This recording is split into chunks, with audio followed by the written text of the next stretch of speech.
स्वागत है दोस्तों आप सभी का प्रहारी मुंबई में। मेरा नाम है नूर। दोस्तों आज हम आए हैं चीता कैंप के शाहजी नगर मैटरनिटी हॉस्पिटल में और आज हम बात करेंगे यहाँ के इंचार्ज डॉक्टर अर्जुन नायक से और हम इनसे जानने की कोशिश करेंगे कि पहले के मुकाबले में ये मैटरनिटी हॉस्पिटल कैसा था और अब यहाँ पे क्या क्या चीज़ में बदलाव आया है। तो स्वागत है डॉक्टर अर्जुन आपका प्रहारी मुंबई में। मुकाबले में ये मैटरनिटी हॉस्पिटल को लगभग 35 से 36 साल हो चुके हैं। तो पहले के मुकाबले में और अभी के मुकाबले में क्या क्या चीज़ों में बदलाव आया है और चीता कैंप की महिलाओं के लिए क्या क्या सुविधाएं हैं आप लोग चीता कैंप की मैटरनिटी शाहजी नगर हॉस्पिटल में लेके आए हुए हैं और क्या क्या चीज़ लेके आने वाले हैं आगे फ्यूचर में। थैंक यू नूर भाई, आपने जो हमको एक मौका दिया, जो प्रहारी मुंबई का भी मैं थैंक यू बोलना चाहूँगा कि हमारी कुछ अच्छी बातें जो हमको प्रमोट करने के लिए थैंक यू। पहली बात तो मैं चीता कैंप मैटरनिटी होम का मेडिकल ऑफिसर डॉक्टर अर्जुन नायक हूँ। मुझे सिर्फ यही बताना है कि पहले के मुकाबले और अभी के मुकाबले चीता कैंप मैटरनिटी होम में कितना बदलाव है। पहली बात तो पिछले साल ही हमने जो मेजर रिपेयर था हमारा चीता कैंप मैटरनिटी होम शाहजी नगर मैटरनिटी होम जो म्यूनसिपल मैटरनिटी होम है, पिछले साल पूरा इसका मेजर रिपेयर कराया गया, जो 1-1.5 साल चला। पब्लिक को थोड़ा इनकन्वीनियंस होगा लेकिन अभी फ़ायदा हो रहा है, क्योंकि जो पहले के मुकाबले जो अस्पताल था जो जूना लगता था, अभी एकदम टोटल नया प्राइवेट हॉस्पिटल जैसा एक बीएमसी का एक अच्छा अस्पताल होना चाहिए वैसा लग रहा है। दूसरी बात उसकी क्लीनलीनेस बढ़ गई। तीसरी बात कि अभी हमारे पास रजिस्ट्रेशन बहुत अच्छी जगह से अच्छे से आ रहे, गोवंडी तक के, मानखुर के, उधर के अपने महाराष्ट्र नगर के तक के वहाँ के पेशेंट यहाँ पे आ रहे। रजिस्ट्रेशन जो ये प्रेगनेंसी और मतलब मैटरनिटी होम के होने की वजह से अभी कोविड में तो पब्लिक को इतना सुविधा मिला कि जहाँ पे शताब्दी अस्पताल बंद हो चुका था कोविड अस्पताल होने की वजह से, उधर के भी पब्लिक हमारे पास यहाँ पे नाम रजिस्टर कर रहे हैं, उनका भी डिलीवरी हो रहा है।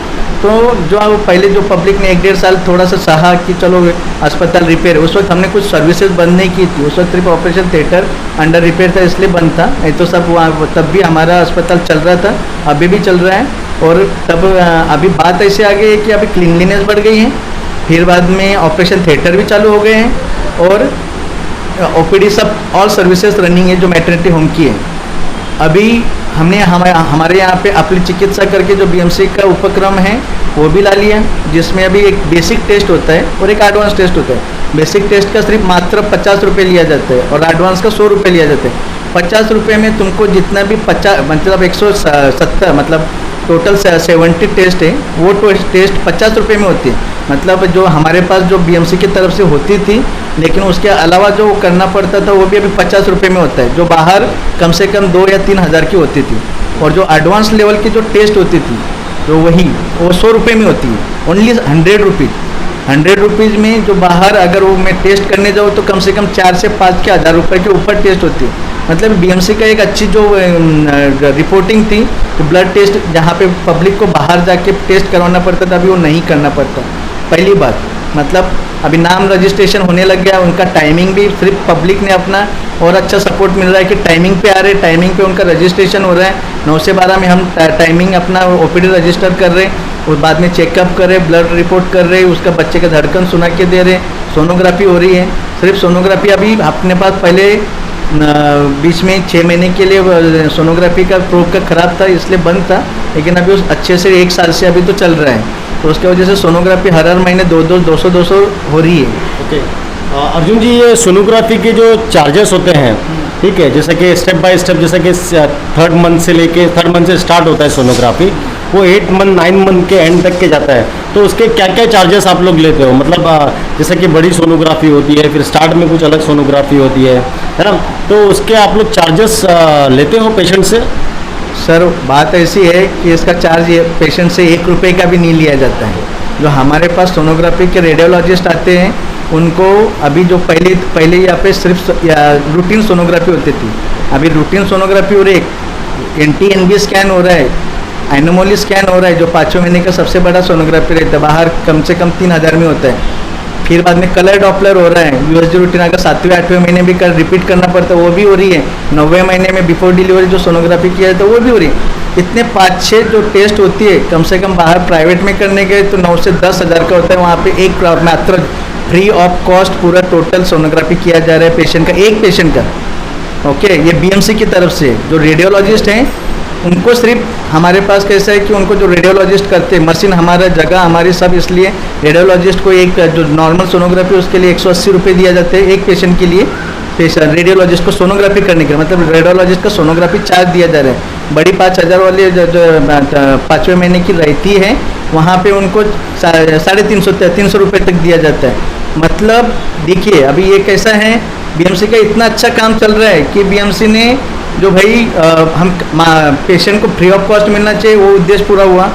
पेशेंट को बाहर से करवाना नहीं पड़ता, वो उद्देश्य पूरा हुआ। तीसरा, जो रेडियोलॉजिस्ट कम चार्ज पे उनको बीएमसी पे कर रही है, 1 रुपये भी यहाँ से सोनोग्राफी करने के लिए नहीं लिया जाता है। सिर्फ उनको जो रजिस्ट्रेशन करने, जो फॉर्म भरने के लिए उनका एक से एक जेरोक्स लिया जाता है और अपना डॉक्टर्स का प्रिस्क्रिप्शन जो एक रहता है वही लिया जाता है, बाकी और कुछ नहीं। मतलब आप एक ध्यान में रखिए भाई साहब कि जो टोटल प्रेगनेंसी में 6 से 7 सोनोग्राफी करनी पड़ती है, उसका टोटल खर्चा कम से कम 9 से 10 हज़ार में जाता है। उसका 0 पेशेंट को फ्री ऑफ कॉस्ट होता है, उसके लिए पेमेंट बीएमसी कर रही है टोटल में। जैसे कि नाइट में अगर किसी महिला को, गर्भवती महिला को अगर पेन हुआ और वो यहाँ हॉस्पिटल में आती है, ठीक है, तो उसे ऐसा हमें पता चला था कि साइन हॉस्पिटल भेज दिया जाता था या शताब्दी हॉस्पिटल भेज दिया जाता था। इसके पीछे का क्या कारण है? आपके पब्लिक को मतलब क्लियर चीज़ बताएंगे कि रीज़न क्या है इसका?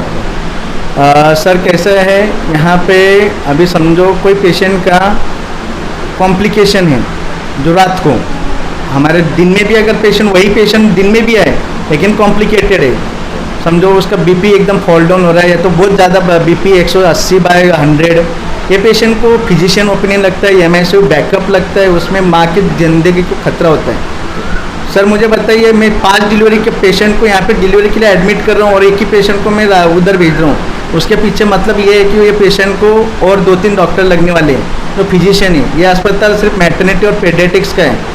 अगर मेरे पास फिजिशियन नहीं, अगर ये पेशेंट को कल ज़्यादा आकड़ी आती है या तो इसको एमआईसीयू का प्रॉब्लम आता है ज़्यादा बीपी होने की वजह से, या तो कभी कभी बच्चे के भी ऊपर असर होता है, इमरजेंसी में मुझे सेक्शन करना पड़ सकता है, तो ये सब बातें टर्शरी हॉस्पिटल है। टर्शरी मतलब सायन, केम, नायर।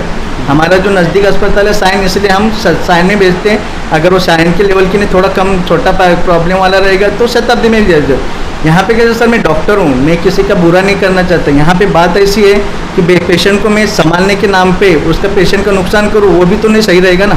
अगर बीपी ज़्यादा है, पेशेंट को कल उसकी बेचारी को ज़िंदगी से प्रॉब्लम आने वाला होगा और वो मेरे लेवल की बात नहीं है, तो मैं यहाँ पे रख के भी मेरा वो यह अस्पताल में नहीं है। ओके, तो वो बातों के लिए जो बातें रहेगी, ऐसे मामूली कम से कम 100 पेशेंट में से अगर मेरे पास 50 डिलीवरी होती है महीने की, उसमें से 5% जो जहाँ पे पेशेंट का फ़ायदा देख के, माँ और बच्चे की ज़िंदगी का आगे का फ्यूचर देख के ही उनको वो मतलब वो बातों के लिए हम आगे भेजते हैं। अदरवाइज हम उनको कुछ ऐसा नहीं, अगर वो भी डिलीवरी करने वाले तो हम भी डिलीवरी करने वाले, लेकिन जिधर वो लगता है कि ये पेशेंट को वो बातों के लिए थोड़ा प्रॉब्लम आने वाला है, इसका आगे जाके प्रॉब्लम बढ़ सकता है, या तो फ्यूचर में इसको बच्चे का भी प्रॉब्लम बढ़ सकता है, या तो एनआईसीयू बैकअप भी लग सकता है। तो या तो भैया समझो 8 महीने का बच्चा, मैं डिलीवरी कर दूँ साहब, लेकिन आप बताओ कि वो बच्चे को डिलीवरी करने के बाद सांस नहीं ले पाया, बेचारे बच्चे का ज़िंदगी से प्रॉब्लम होने वाला हो, तो मैं वैसा डिलीवरी करना भी यही सही नहीं है ना। उससे अच्छा बेटर क्या रहेगा, मेरे पास 24 आवर्स एम्बुलेंस अवेलेबल है, उसमें 15 मिनट में 20 मिनट में सब उसमें गाड़ी में डालो अपने एम्बुलेंस में, और फिर बाद में वहाँ पे साइन में हम बात करके उधर ऐसा ऐसा पेशेंट आ रहा है, उधर बात करने के बाद वही डिलीवरी वहाँ पे आधे घंटे में वहाँ पे पहुँचने के बाद साइन में एडमिट हो जाती है। मतलब वो कभी भी उनके पास बैकअप है, एनआईसीयू का भी बैकअप है, फिर बाद में उनके पास 24 आवर राउंड द क्लॉक भी डॉक्टर्स अवेलेबल है, इमरजेंसी ऑपरेशन लगता है तो वो भी अवेलेबल है, ब्लड बैंक, ऐसा सब पेशेंट को नहीं भेजते हम।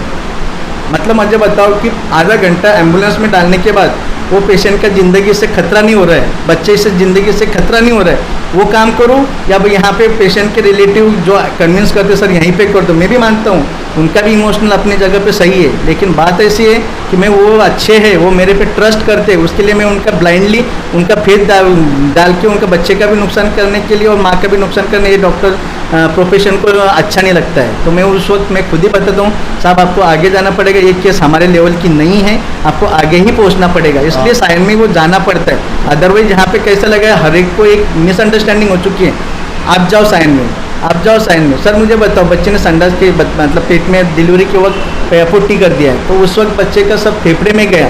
ज़रूरी नहीं है क्या इस 10 बच्चे रहेंगे तो सबके सबका वैसा ही प्रॉब्लम होगा।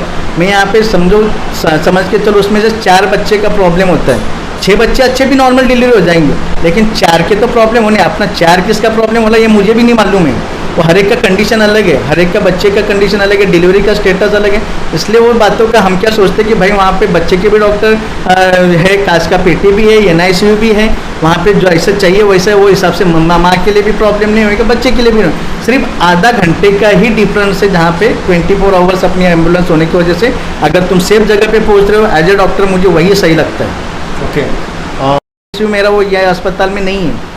ओके, तो वो बातों के लिए जो बातें रहेगी, ऐसे मामूली कम से कम 100 पेशेंट में से अगर मेरे पास 50 डिलीवरी होती है महीने की, उसमें से 5% जो जहाँ पे पेशेंट का फ़ायदा देख के, माँ और बच्चे की ज़िंदगी का आगे का फ्यूचर देख के ही उनको वो मतलब वो बातों के लिए हम आगे भेजते हैं। अदरवाइज हम उनको कुछ ऐसा नहीं, अगर वो भी डिलीवरी करने वाले तो हम भी डिलीवरी करने वाले, लेकिन जिधर वो लगता है कि ये पेशेंट को वो बातों के लिए थोड़ा प्रॉब्लम आने वाला है, इसका आगे जाके प्रॉब्लम बढ़ सकता है, या तो फ्यूचर में इसको बच्चे का भी प्रॉब्लम बढ़ सकता है, या तो NICU बैकअप भी लग सकता है।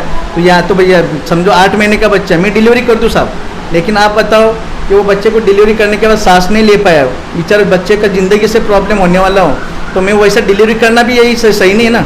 उससे अच्छा बेटर क्या रहेगा, मेरे पास 24 आवर्स एम्बुलेंस अवेलेबल है, उसमें 15 मिनट में 20 मिनट में सब उसमें गाड़ी में डालो अपने एम्बुलेंस में, और फिर बाद में वहाँ पे साइन में हम बात करके उधर ऐसा ऐसा पेशेंट आ रहा है, उधर बात करने के बाद वही डिलीवरी वहाँ पे आधे घंटे में वहाँ पे पहुँचने के बाद साइन में एडमिट हो जाती है। मतलब वो कभी भी उनके पास बैकअप है, NICU का भी बैकअप है, फिर बाद में उनके पास 24 आवर राउंड द क्लॉक भी डॉक्टर्स अवेलेबल है, इमरजेंसी से ऑपरेशन लगता है तो वो भी अवेलेबल है, ब्लड बैंक, ऐसा सब पेशेंट को नहीं भेजते हम।